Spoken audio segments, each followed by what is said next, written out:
You're listening to More Than Steps, the podcast where we geek out on how belly dance works, one coffee run at a time. I'm your hostess, Nadira Jamal. I'm going to get a little bit ranty today, so if you're not in the mood for controversy, then maybe you want to save this audio for another time. I can't stand it when I hear belly dancers talking about elevating the dance. This dance is not low. Now, it's not particularly respected, either in its home countries or here, and both the people who do it and the dance are often looked down on. But that doesn't mean that it's low.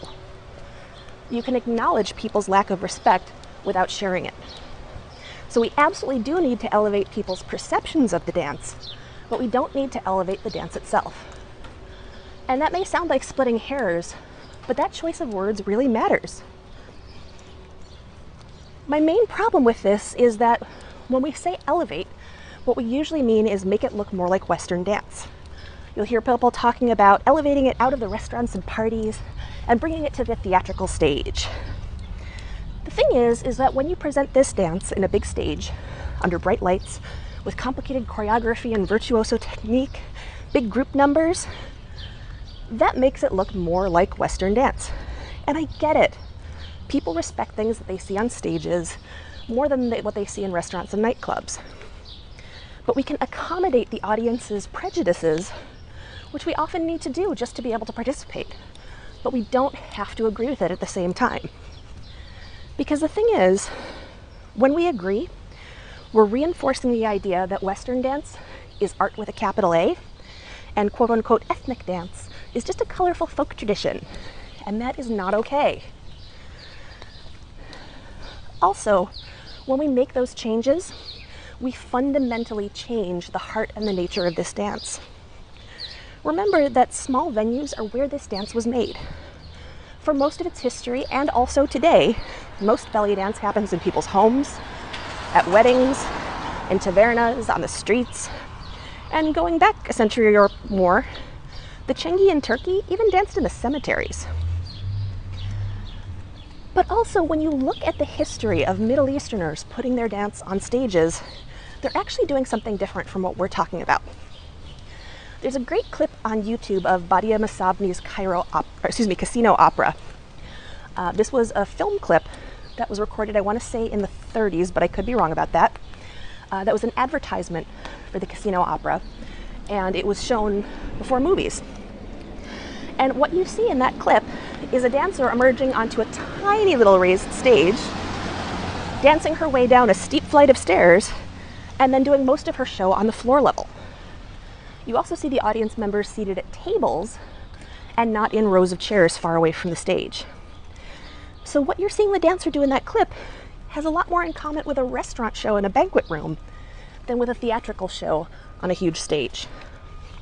And that physical closeness to the audience matters. It has had a big effect on how the dance has evolved, both in form and in spirit. One of the core values of this dance, and maybe the most important one, is the personal connection between the dancer and the audience.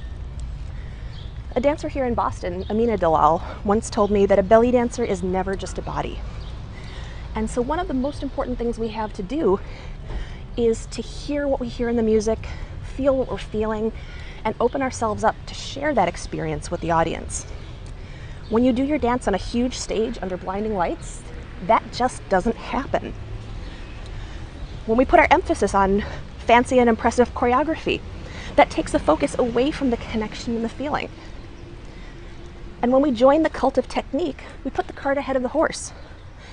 Instead of using our technique as a platform to express our thoughts and feelings and artistic sensibilities, it becomes, see what I can do, not see what I'm feeling right now.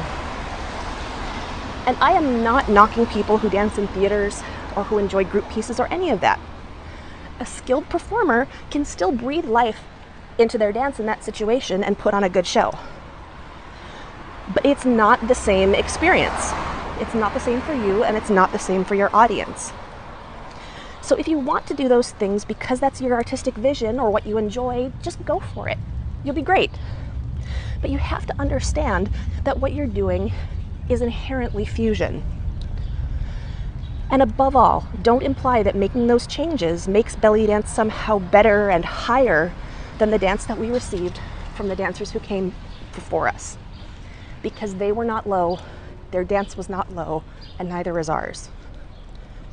And if you do believe that making it more Western really does make it better, then maybe you should think long and hard about why you're doing a dance that you have so little respect for. And that's my rant for today. If you have another perspective on this topic, I would love to hear from you. You can leave me a short voice message at bellydancegeek.com/voicemail, and maybe I'll even play it on the air.